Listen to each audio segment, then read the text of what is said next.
Fromage d'Alpage is produced by cheesemakers who bring their cows high into the Alps for 5 months to this region of Gstaad, Switzerland. In the morning, they milk their cows for about 7 minutes using an automatic milking machine. Each cow produces around 10 liters of milk, which contains water, protein, and fat.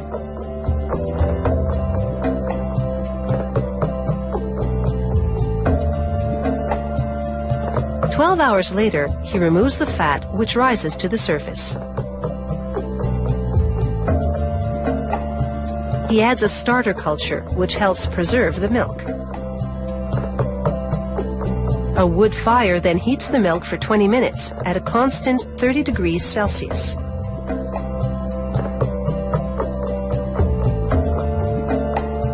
He then adds an enzyme called rennet and more starter culture to the milk. After about 40 minutes, these active ingredients coagulate the milk into cheese curd.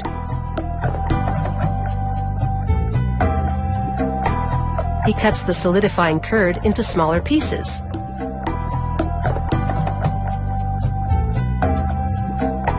To maintain an even heat, he keeps blending the curd and the liquid together. He continues mixing and cutting the curd until the active ingredients separate the curd from the liquid, called whey. To make cheese, he will use only the grains of curd. An electric mixer then completes the separation.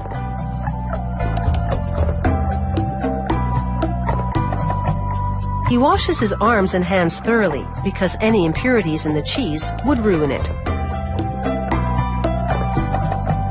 After heating the mixture for 20 minutes again, the curd is now the perfect texture for making cheese. Using cheesecloth, they remove the grains of curd. What started out as 300 liters of milk will end up producing only 30 kilograms of cheese.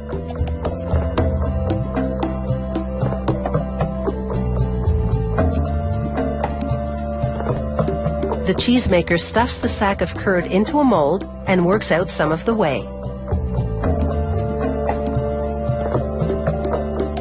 He then puts 3 molds filled with curd into a wooden press. And using a wooden block that distributes the pressure evenly, he squeezes out more of the whey.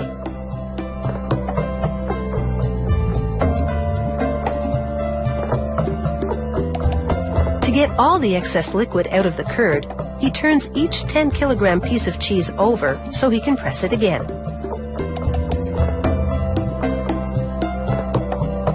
Too much liquid in the cheese would affect its shape and quality, so he does this a few times, then leaves them in the press overnight.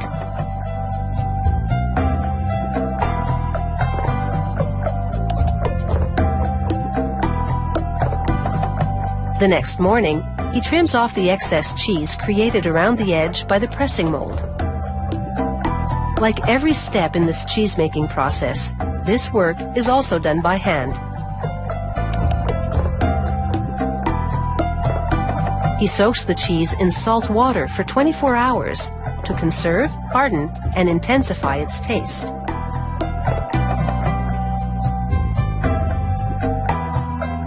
The cheese then goes through a salting and maturing process that lasts 6 months. During this time, they flip each piece of cheese often so it ages evenly.